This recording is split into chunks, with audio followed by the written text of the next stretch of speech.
Bonjour, aujourd'hui je vais vous présenter mon bilan lecture du mois de mars. Donc au mois de mars, j'ai lu en tout 27 livres.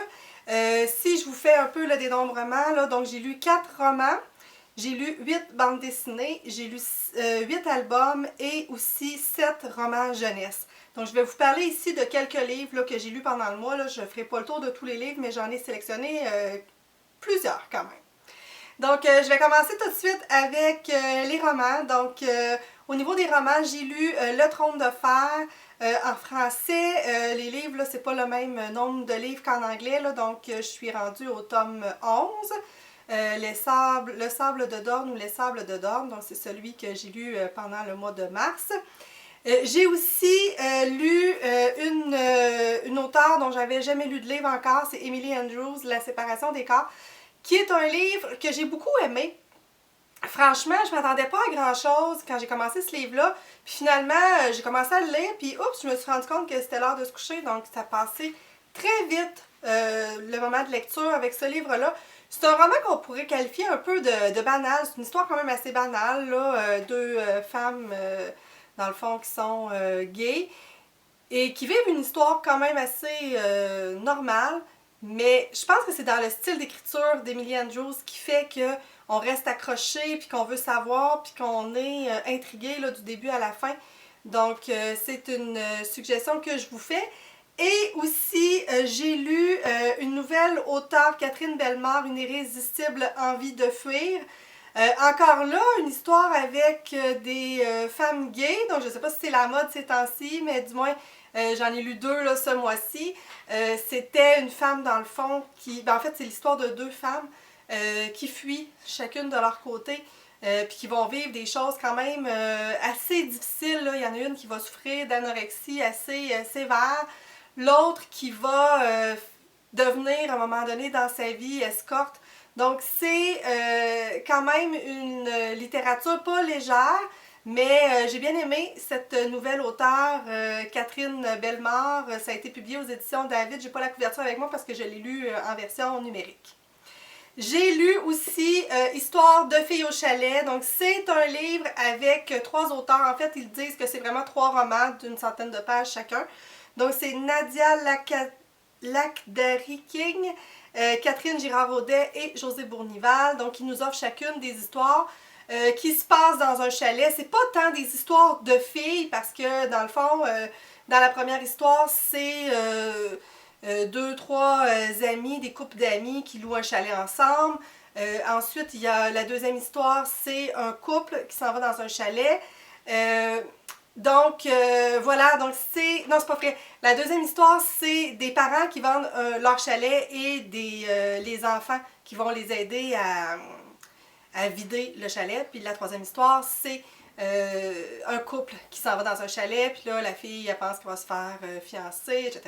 Donc, vraiment, c'est un bon divertissement, là, ça vaut la peine d'être lu. On dit, par contre, à l'arrière, puis là, j'arrête pas de le dire à tout le monde, là, parce qu'on dit à l'arrière que c'est drôle et émouvant. Moi, personnellement, je n'ai pas trouvé ça drôle, mais j'ai trouvé ça très bon quand même. C'est pas parce que c'est pas drôle que c'est pas bon. Je m'attendais plus à une chiclette légère. C'est pas le cas, parce que c'est quand même des trucs assez difficiles. Là. Dans le premier, on va parler beaucoup de dépression après avoir accouché, là, quand on vient d'accoucher, postpartum, je pense. Dans le deuxième, on va parler quand même de chicane de famille. Donc, c'est pas très léger, mais tu sais, ça se lit bien, puis c'est quand même un livre là, que j'ai trouvé très bon. J'ai lu aussi donc des bandes dessinées, 8 bandes dessinées. Il y en a 5 que je vous ai déjà présentées dans une autre capsule. Je vous présente rapidement les bandes dessinées que j'ai lues aussi. Donc j'ai lu les 2 bandes dessinées, là, c'est pas facile d'être une fille de bac. Ça c'est de la littérature, de la bande dessinée vraiment, c'est léger, là, donc c'est drôle, c'est rafraîchissant, c'est léger. Et j'ai lu aussi, ça c'est pas drôle et rafraîchissant, c'est Anderson, Les ombres d'un conteur. C'est dans le fond un peu une biographie d'Anderson, donc on va un peu en savoir un petit peu plus sur sa vie, puis comment il est devenu, là, dans le fond, l'auteur qu'il était, donc l'écrivain. Donc c'est vraiment très très intéressant. Moi, je ne connaissais pas vraiment la vie d'Anderson, donc c'est vraiment le fun de pouvoir le lire en BD, donc c'est plus léger quand même qu'une biographie. Ensuite, j'ai lu 8 albums, je vais vous en présenter 2 ici. Le premier, c'est Cote, Cote, Cote, Allons à la foire. J'ai vraiment aimé ce livre-là. C'est un livre qui permet vraiment de faire plein de choses parce que, de un, il y a beaucoup de détails à l'intérieur des pages. Donc, je ne sais pas si vous voyez. Oui, je pense que vous voyez bien.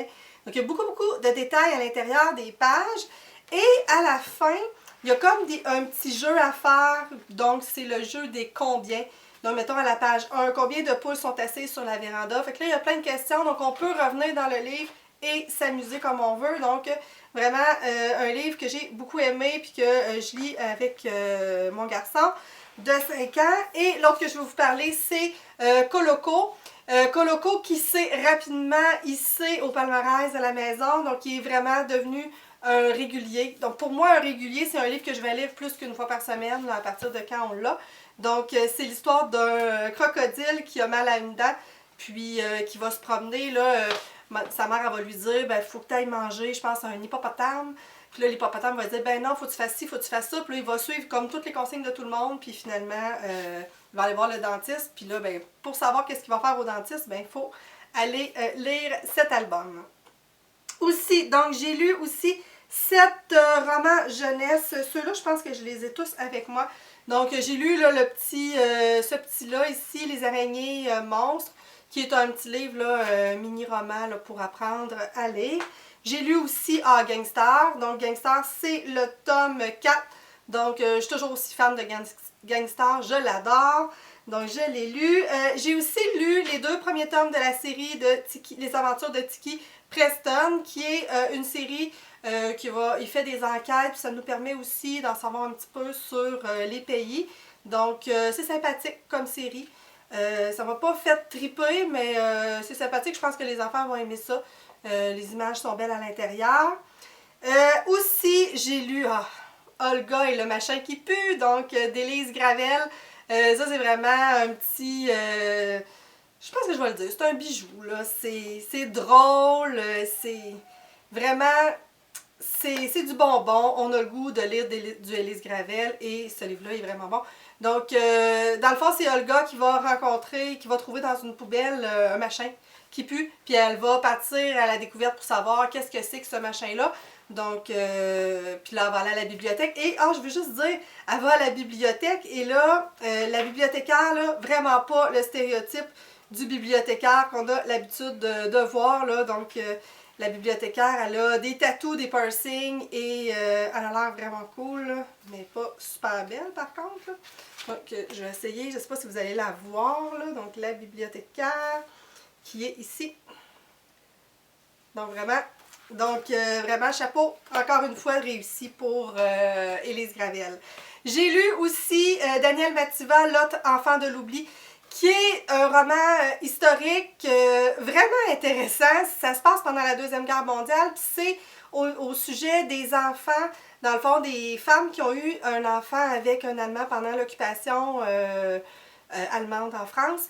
Et c'est un peu là, comment ces enfants-là ont été traités par la suite parce que leur mère a, dans le fond, eu une aventure ou a été amoureuse de l'ennemi. Donc, c'est vraiment intéressant. Puis chapeau à Daniel Mativa qui, au début, fait un résumé de la Deuxième Guerre mondiale, je vais dire quasiment magistral parce que je trouve que tout y est. Puis je pense que pour ceux qui connaissent pas trop l'histoire de la Deuxième Guerre mondiale, le résumé est vraiment réussi. Donc, j'ai adoré ce livre-là. Et je termine en vous parlant du roman, donc Les Romantiques. Dans ce roman-là, ce qui est le fun, c'est que le narrateur de l'histoire, c'est l'amour. Et ce que j'ai aussi aimé, c'est que le personnage principal, outre l'amour, il va raconter l'histoire d'un garçon de 17-18 ans.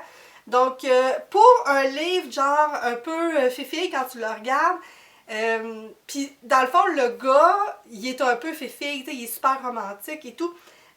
Moi, j'ai trouvé ça original, j'ai beaucoup aimé. J'ai beaucoup aimé les titres de chapitres, tout m'a plu en fait dans ce livre-là. Donc voilà, les romantiques, c'est pour les ados, de même que celui-ci qui est aussi pour les ados. Donc voilà, ça complète mon bilan lecture du mois de mars. Donc on se retrouve très prochainement pour une autre capsule de pause lecture.